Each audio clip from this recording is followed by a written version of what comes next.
Have the requirements for Windows 11 changed? My name is Tyler with MyComputerworks, and in today's video, we will be addressing that question.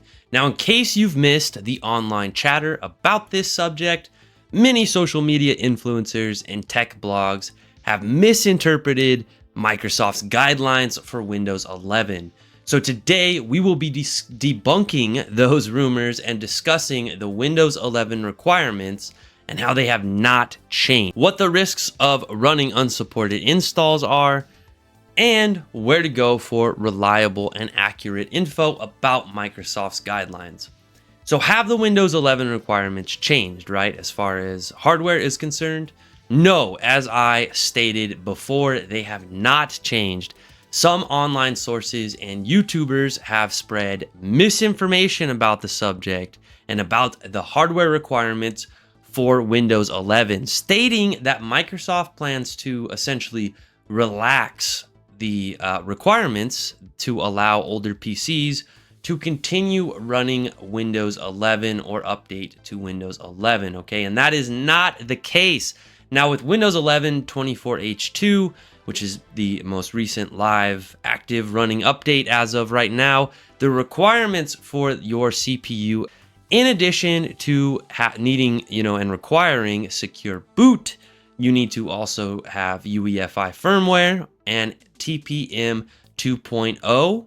And now your processor must also support the SSE 4.2 instruction set. Okay, now the SSE 4.2 is a CPU instruction set that optimizes system performance and security.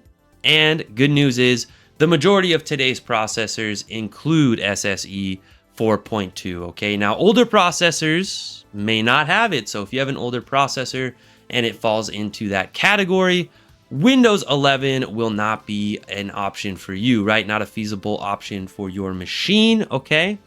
As the system now enforces that SSE 4.2 requirement during the setup, okay? So the traditional way, or installing Windows 11 the correct way, you are basically going to get held up by lack of SSE 4.2, okay? Now this is a move on Microsoft's part to phase out old hardware that can't handle Windows 11 or shouldn't be running it because of, again, lack of maybe the chip that allows for the TPM 2.0, or again, your processor might not allow for SSE 4.2, whatever it may be. It's going to stop it from install at the setup. Okay. Now, what about running it if I could just force it? What are the risks of forcing the update to install or installing Windows 11 on a machine that does not have the supported hardware? Okay. What could go wrong?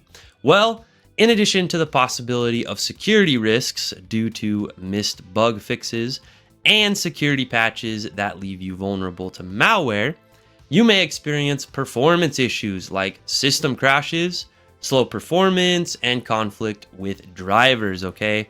So the bottom line is it's not safe to install Windows 11 when you shouldn't, and it could be potentially very inconvenient and costly.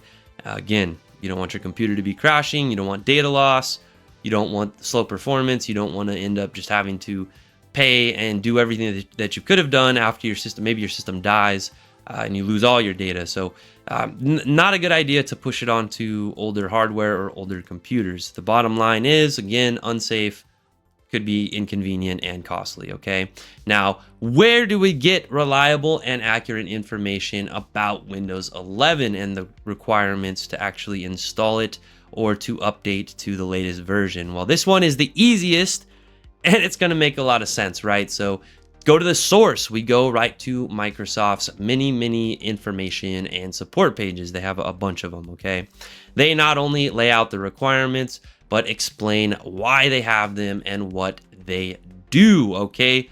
Don't trust random information online that you don't confirm at the source. Like I mentioned earlier, the reason we're doing this video, which comes from our blog, by the way, I wanna talk about that real quick if you wanna check out more information about this or read up a little bit more about all this subject that we talked today and Microsoft and their requirements for Windows 11. go check out our blog. It's got way more information, but you want to also always, like I said, go to the source, go to Microsoft.com, check it out there. Being that Microsoft is the creator of the operating system, it makes sense that they would know best, right? And they would be the best source of information, okay? Thank you all for watching. If you have questions about your computer and its ability to upgrade to Windows 11, or if you're having any issues with any of your technology, please reach out to us via the number in the intro.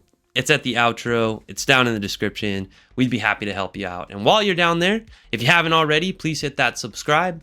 Make sure you hit that thumbs up and like the video. And I will see you all on the next one. Be safe online. Take care.